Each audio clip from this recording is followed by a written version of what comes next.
Slog FPV. Today we're discussing the DJI FPV drone and try to answer what it is and what it is not. I also want to clear up some misconceptions, at least in my mind, on what a FPV drone is, misconceptions on flight modes, pros and cons of the DJI FPV drone, and then lastly, where this quad fits in the FPV space, why I purchased it, all with the goal of helping you decide if the DJI FPV quad fits your needs. The first thing I want to do is clear up the misconception of what a first-person view drone is. I think everybody automatically thinks of FPV as being this freestyle type drone. This happens to be a build that I did a couple years ago. It's a Catalyst Machine Works Smooth Operator. It is an FPV freestyle drone. And yes, it has super thick bottom plates. I put these TPU bumpers on it. It has a session mount here so you can get HD video. It has an analog camera. And this is kind of your traditional FPV freestyle drone. Then the next thing people think of are the racing drones. Here's my Catalyst Machine Works Norris, another dated quad that I built about 3 years ago. I mean, it has huge motors, very lightweight, but it's still extremely built, very rugged. I mean, it has this cross member that, you know, you can hit a racing gate and it'll bounce off of it. It has it's not as thick a plate as what's on the freestyle drone, but it still can take a pretty good hit. But what's also a freestyle drone is this Beta 95X V2 frame here. It's a pusher and it has a naked GoPro on the top. You know, it is designed for taking smooth cinematic shots. Well, it's also a first-person view and it does terrible at acro. Yeah, I fly it in manual acro mode, but it's not to do, you know, flippy flops and barrel rolls and split S's. You can do split S's with it, certainly. But that's not really what its intent is for. Its intent is to get really close in shots and get through really tight spaces. And people use these actually for video productions when they want to be able to fly something close to actors and that sort of thing. Or for me, it's just as a hobbyist, I use this a lot to, you know, get through trees and scraggle and that sort of thing and smooth cinematic flying. My point is FPV drones are more than just freestyle drones, you know, the Bando Bashers and racing drones. They also include a lot of other types of quads and drones. For example, this little tiny whoop. Certainly, again, you can fly this thing in acro mode, which I do a lot.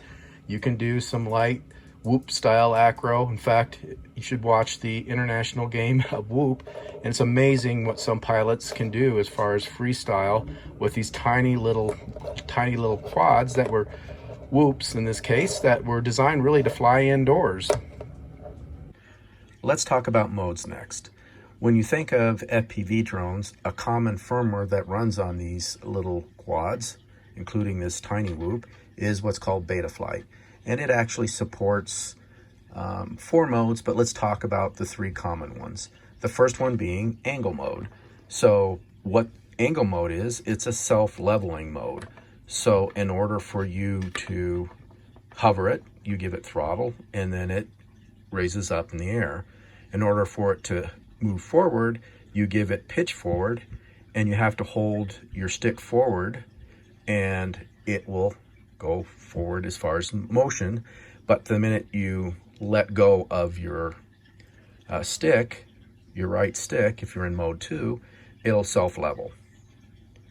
Okay, so that's what's called angle mode.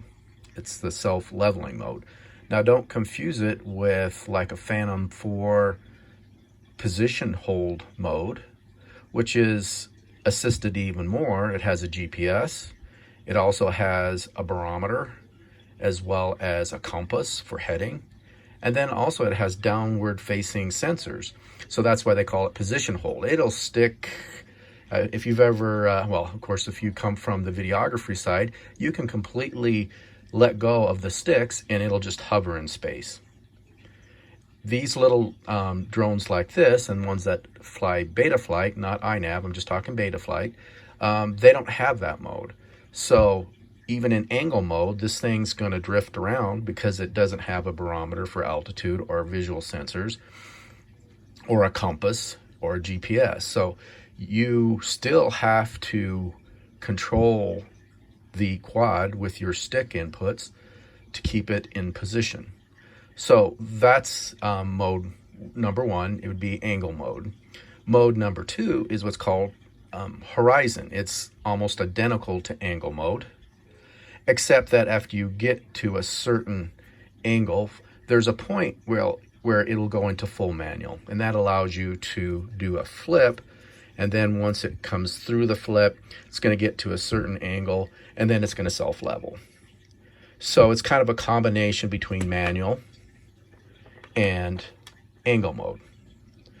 The third mode, sometimes it's called rate, sometimes it's called manual, sometimes it's called acro, is the fully manual mode, which is basically you have to control everything.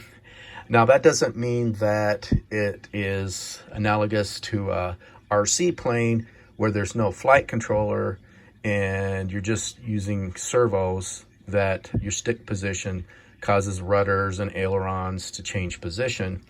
The flight controller is still doing a lot of work. It basically is keeping the attitude or whatever position you have the stick perfect. That's its job, is to, if you're angled sideways like this with a pitched forward, it's going to try and keep it in that attitude in airspace or three-dimensional space. So it is doing a lot, but it's wherever you position your sticks, that's the way it's going to try and keep the quad positioned. So keep that in mind. So in other words, if you're angled forward and you're flying forward and you don't move your sticks, it's just going to continue on trying to keep that attitude as it flies. So unlike angle mode, where you have to keep holding the stick forward to make it go forward as far as pitch, it basically just keeps the stick position input and tries to hold that attitude wherever. So if you're upside down, it's going to fall just like that. So that's a big difference. Now there is, sometimes they call manual mode, they mix in air mode. Air mode is actually a feature that allows a quad, when you give it no throttle, the propellers keep spinning. That allows the flight controller to do corrections when you have zero throttle input. And that's used for acrobatic moves. So this segues into, I just wanted to make a point that there is a misconception, at least in my mind, that flying in angle mode or going in incremental steps to get to full manual is somehow bad. That actually prevented me from getting into FPV even sooner than what I did. My first FPV drone, actually, I think this is like 2013, I built this thing up. I know it's a monstrosity, but anyways, here's the ESCs, the flight controllers here, here's my VTX, here's my FPV camera. You could put a run cam on the top here, and some rubber grommets for vibration isolation.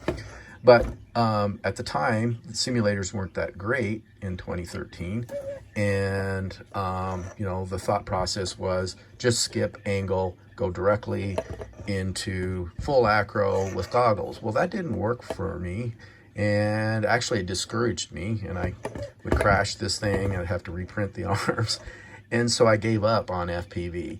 So the notion that you can't learn in stages is incorrect in my mind. So that's where I think the DJI drone is great. It allows you to, if you're really familiar as a videographer on position hold, it allows you then to go to sport mode and then go to manual mode.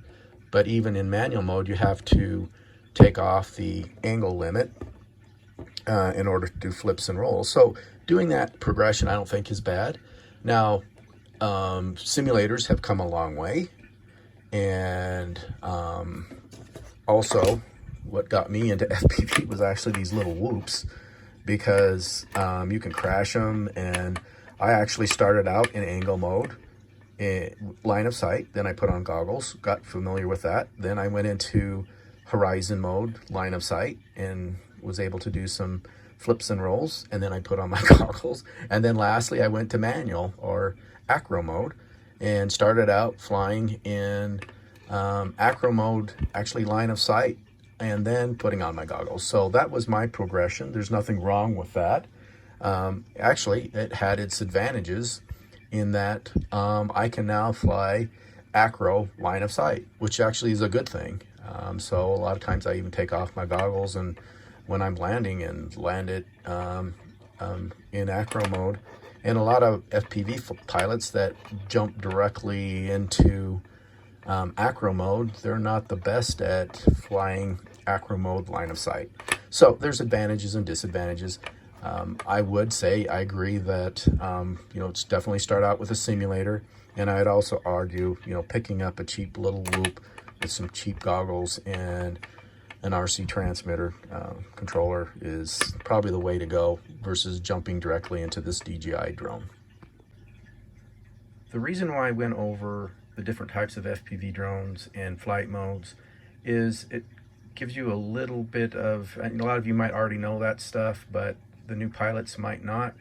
And my goal was to help you make an informed decision as to whether or not this FPV drone is the type of drone that you would want to purchase. So let's go over the pros. I think if you are familiar already with the DJI videography drones like a Mavic Pro or Mavic Mini, you will feel right at home and very comfortable with this FPV drone. I mean, essentially it flies just like a Mavic in normal mode. Also, it has all the advanced features you would expect from DJI, with features like return to home and obstacle avoidance. I call it assistance because it slows you up, but it doesn't necessarily stop the drone in normal mode. I like the smart battery technology. I think it's a lot safer solution than what we have in the FPV freestyle. That is just a LiPo without any intelligence built into it. So you have to really understand how to charge LiPo batteries, and if you do it wrong, you literally can have a LiPo fire. But the chargers that come with this and the smart battery technology makes it way safer. I do like the one-axis gimbal that's adjustable. That's really more of I've never seen that before in FPV, and I think that's a very useful capability, being able to adjust the angle for different varying speeds. I also like having the integrated camera that shoots 4K 60 frames per second. That's a definite plus for me. I know that a lot of people like GoPros, but for me, when I want to just go out and fly around and capture some 4K video, a lot of times I don't want to mess around with another electronic object.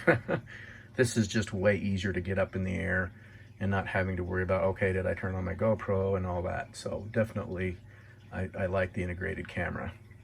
I also, for what it is, I think the camera is a good camera. I mean, it's not a pro grade like a Mavic 2 Pro camera with the Hasselblad lens on it and camera.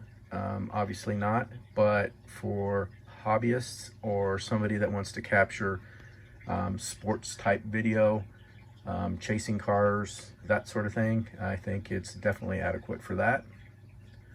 I think it's a good value at 12, it seems expensive, but if you add all the components up, I think it's a good value at $1,299 US, because you get the goggles, an RC transmitter, a battery, extra pops, you get the charger, so it's a very complete package. If you spec it out against, let's say, like on Get FPV, they have the Johnny FPV Special Edition. It's a true FPV freestyle type quad with the DJI goggles and DJI RC transmitter and the quad itself. Without any batteries or without a GoPro, you're going to spend $1,400 US.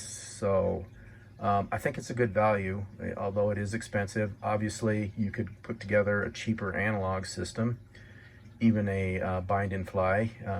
Also, if you already have a transmitter and a set of goggles, you know, this is probably a more expensive solution for you because the quad itself is like over $700. So the combo, I think, is the way to go if you're going to buy this at all. The OcuSync 3.0 is incredible. I have no video breakup flying around the lake that I have access to, whereas with the V1 goggles, you get video breakup when I'm flying around some trees, and this doesn't have any. So the OcuSync 3.0 is definitely much better. Also, I think the 120 frames per second video feed to your goggles is just jaw-dropping. It definitely gives you even more of an immersive feel. I think the V1s are great, and they, you know, when I put those on, I was incredibly impressed. But these are even better. So it is, you just have to put goggles on to see the difference. So I think it's definitely better than the V1 version. I think for an 800 gram quad, the flight times of approximately 10 minutes, doing not acro flying, but faster flying is great.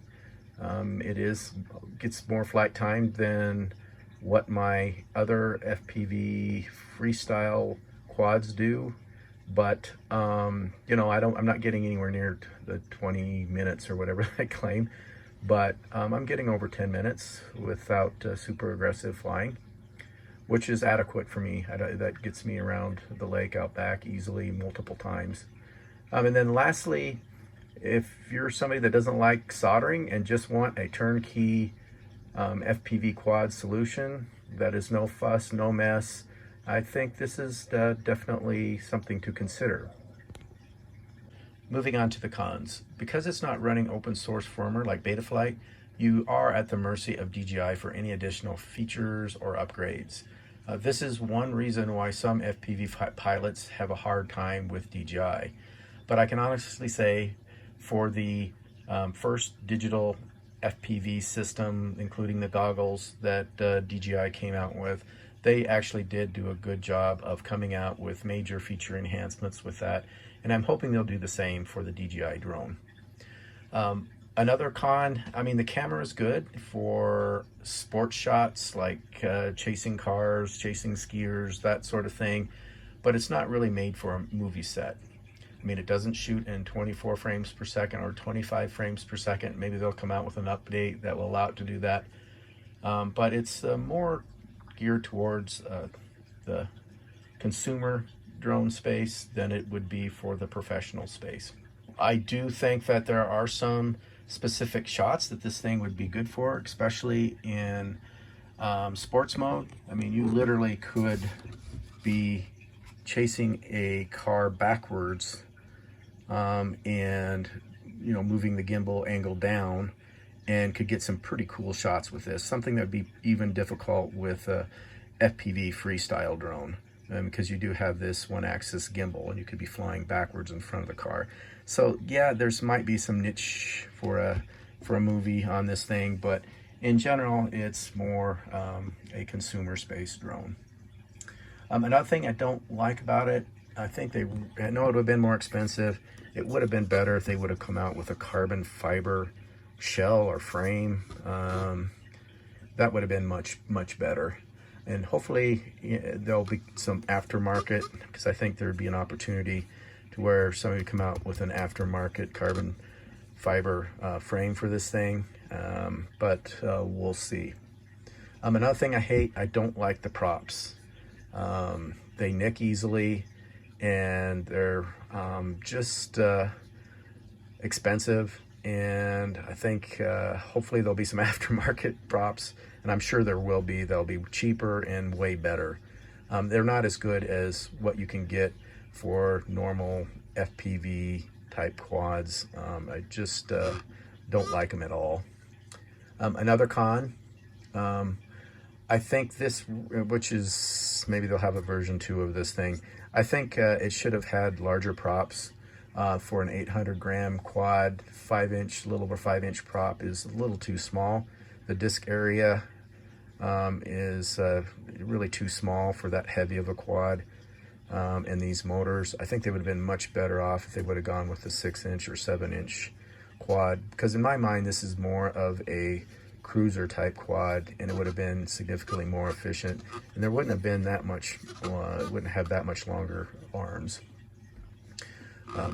Another con in my mind is DJI marketed this thing as an FPV freestyle drone, and I don't think it is at all. Yes, you can do acro type maneuvers with this, but I can do acro tricks with my Whoop, or little toothpick quads, but they're not really designed for really intensive freestyle type moves.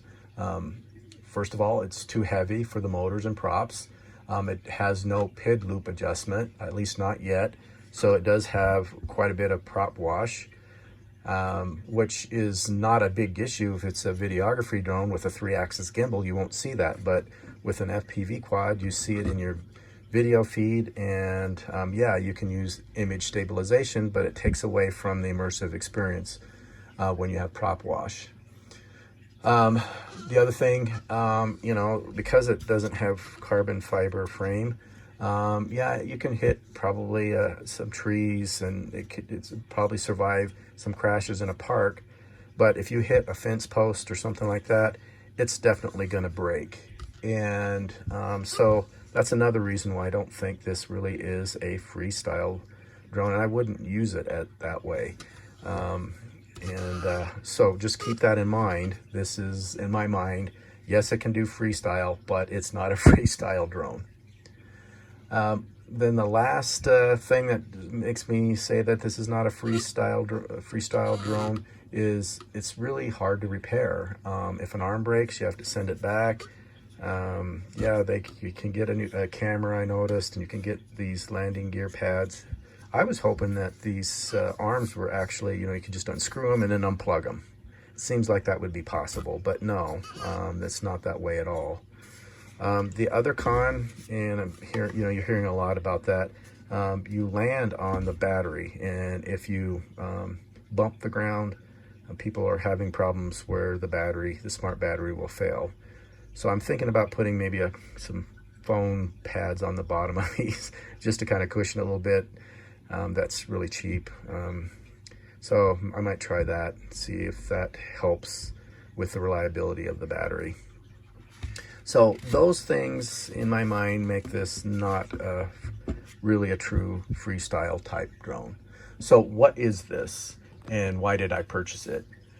For me, this quad fits somewhere between the DJI Mavic and a long-range FPV quad like the Flywoo Explorer, which I have.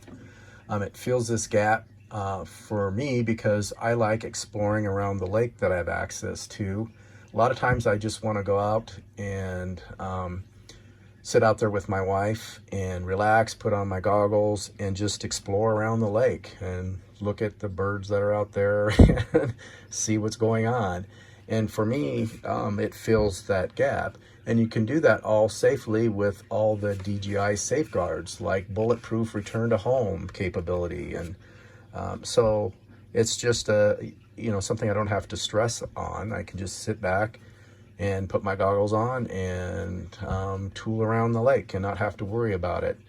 And even when you're, if you're not paying attention to your battery level, it'll actually stop and tell you, and essentially stop, and then you know that it's about time to return to home because it calculates how far you've gone and how much battery you have left.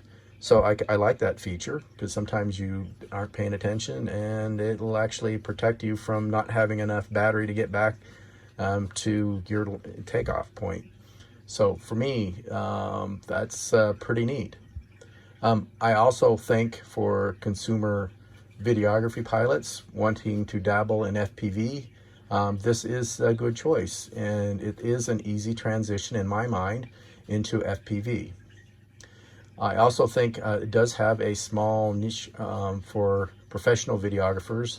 I think it's pretty limited, but if you want a camera for action shots, you probably could use this. Lastly, I have mixed emotions as to whether or not I would recommend this quad for a new pilot.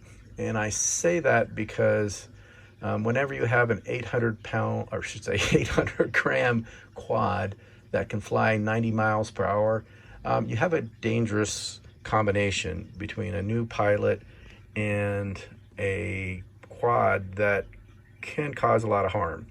Now, luckily, it has all the DJI safeguards, but in my mind, if you're going to use this as your first drone, yes, you could do it, but I would highly recommend doing some simulation work and then actually going to a FPV club, join that, and have people kind of show you how to use this because again, it's something that is can be dangerous, and the last thing we want in the hobby is a bunch of people flying this thing 90 miles an hour, crashing into cars, that sort of thing. So that's where I'm a little hesitant to saying that, yeah, this is something that anybody can just pick up off the street and fly it safely without some other experience, whether that's a DJI FPV drone like a Mavic Mini 2 or flying a Tiny Whoop. I think you really need to go through that process before you start flying something this large. And then another thing I want to mention, I see a lot of reviewers hand catching this quad, which I absolutely discourage you from doing. One slip and it's a definite trip to the emergency room. I mean, I'm not your mother, and I don't want to start a religious war on hand catching, but this is not a Mavic Mini with foldable props. So just keep that in mind, and it could definitely do some damage on your fingers. So in closing, I will leave you with a video of the type of flying I plan on using this DJI FPV drone for. And as always, thanks for watching my channel.